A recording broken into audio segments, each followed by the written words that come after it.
आज कोई नहीं न कहेंगे कि ईवीएम खराब है। आज ईवीएम ठीक हो जाना चाहिए। आरजेडी ने पूरी तरह प्रशांत किशोर के शरण में चला गया। आरजेडी का समर्थन था गुप्त, हम जान रहे थे। आरजेडी के लोगों ने वोट मांग रहे थे प्रशांत किशोर के लिए। पार्टी के निर्णय होता है, बहुत लोगों को टिकट बदलता है, नॉमिनेशन के बाद बदलता है। कारण बहुत सारी चीजें अभी देखिए आप, बहुत सारा चीज आंदोलन आप लोग लेके आए। प्रायोजित आंदोलन था जिसमें कि दिख रहा था कि ये प्रायोजित किया गया है कि अब डिस्टर्ब हो जाए।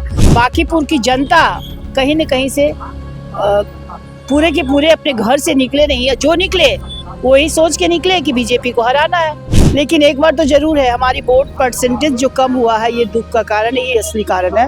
नीरज कुमार सिन्हा को बोलने नहीं आता है, कौन बोल दे बेचारा। वो पहले ही से इतना छोटा से काम कर रहा है, वो लड़का उस समय से काम कर रहा है मंडल में।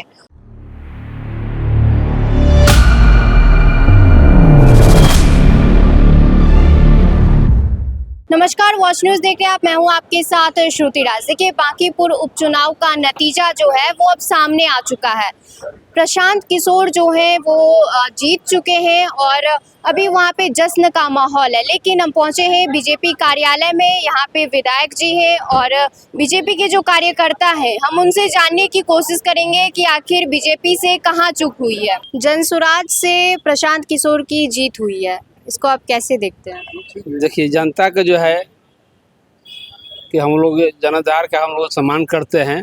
आज कोई नहीं न कहेंगे कि ईवीएम खराब है। आज ईवीएम ठीक हो जाना चाहिए। ये तो बधाई देना चाहिए विपक्ष के लोगों को। आरजेडी ने पूरी तरह प्रशांत किशोर के शरण में चला गया। आरजेडी विपक्ष कहाँ चला गया पता नहीं चला। ये तो आरजेडी का समर्थन था गुप्त, हम जान रहे थे। आरजेडी के लोगों ने वोट मांग रहे थे प्रशांत किशोर के लिए।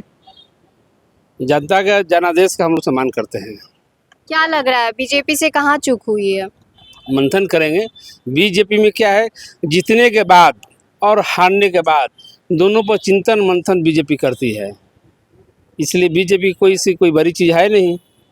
चिंतन किन बातों पर किया जाएगा सर, थोड़ा बताएंगे? कहाँ चूक हुआ, कहाँ हम हारे, सब चिंतन। जितने क्या बोले आपको कि चुनाव जीतने के बाद हम जीतते हैं, उसके बाद भी चिंतन करते हैं कितने वोट से जीते, क्यों जीते, कम वोट से हारे भी तो क्यों हारे।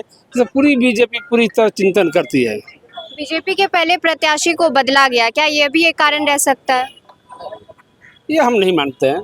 पार्टी का निर्णय होता है, बहुत लोगों को टिकट बदलता है, नॉमिनेशन के बाद बदलता है। बीजेपी से बोला गया कि किसी कुत्ता बिलाई को भी हम लोग खड़ा कर देंगे तो वो जीत जाएगा। नहीं, आज हमने बयान देख रहा था रविशंकर जी का।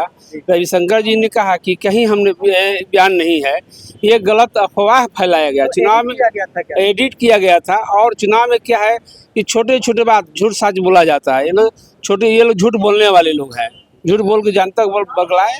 मैम, वहाँ पे बीजेपी का गढ़ रहा है, उसके बावजूद इस बार हार हुई है। देखिए, बीजेपी का गढ़ तो रहा है, शुरुआत से ही हम इस सीट को जीत रहे थे। अभी जो हमारी हार हुई है, हालांकि ये दिल से स्वीकार भी नहीं रहे हैं कि जनता ऐसा थोड़ी होती है। बांकीपुर की जनता तो इतने बुद्धिजीवी है, उसे थोड़ा सा समझ तो रखनी चाहिए थी। कुछ कारण ऐसा हुआ जिसके चलते हमारा वोट थोड़ा गड़बड़ाया। लेकिन हम लोग लग रहा है क्या कारण हुआ है? कारण बहुत सारी चीज़ें अभी देखिए आप, बहुत सारा चीज़ आंदोलन आप लोग लेके आए। प्रायोजित आंदोलन था जिसमें कि दिख रहा था कि ये प्रायोजित किया गया है कि अब डिस्टर्ब हो जाए। अब वैसी कुछ चीज़ें, युवा की कुछ बातें थी जो समझ नहीं पाए युवा, उसको भड़काया गया। हालांकि युवा भी अब समझ चुके हैं।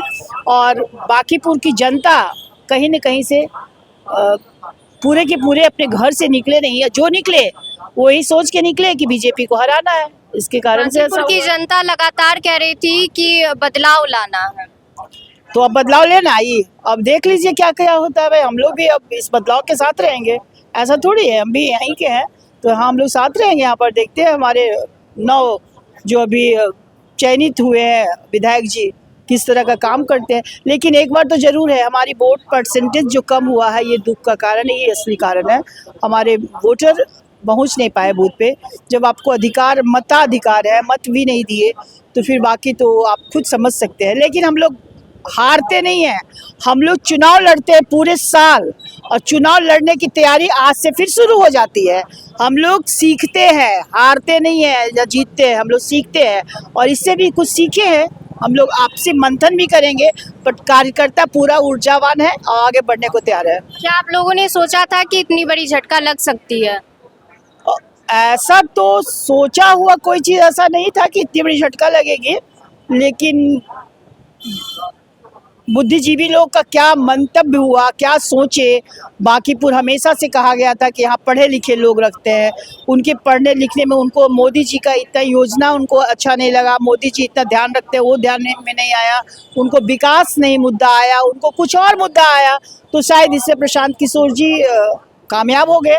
बांकीपुर की जनता कह रही थी कि बीजेपी के जो प्रत्याशी नीरज कुमार सिन्हा, उन्हें बोलने का तरीका नहीं है, तो ये वो कैसे बोल दिए? ना, ये गलत बात है, ये ऐसा कुछ नहीं है। नीरज कुमार सिन्हा को बोलने नहीं आता, कौन बोल दे? बेचारा वो पहले ही से इतना छोटा से काम कर रहा है, वो लड़का उस समय से काम कर रहा है मंडल में, तो उसको तो हर चीज सीख जाता है। बीजेपी के ये कार्यालय नहीं है, बीजेपी का प्रशिक्षण जगह है और यहाँ एक ही चीज प्रशिक्षित करता है, इसलिए बोलने तो बिल्कुल उनको आता है।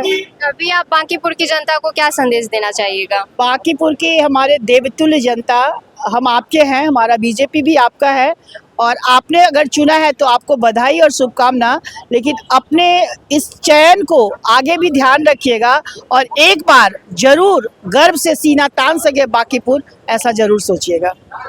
तो जैसा कि आपने सुना, उन्होंने कहा है कि जहां भी हमसे चूक हुई है उस पर मंथन किया जाएगा। आपको बता दें कि अभी बीजेपी कार्यालय में मायूसी पसरी हुई है और सुबह की बात करें तो लड्डू बांटने का जो है वो खास इंतजाम किया गया था, लेकिन अभी का जो माहौल है वो आप देख सकते हैं कि कितना शांतिपूर्ण है। यहाँ पे लोग तो मौजूद है, कई कार्यकर्ता मौजूद है, लेकिन जो है वो खुश बिल्कुल भी नहीं है, उदासी छाया हुआ है। इसको लेकर आगे आपकी क्या राय है, कमेंट में जरूर बताएं। देखते रहिए वॉच न्यूज़। धन्यवाद।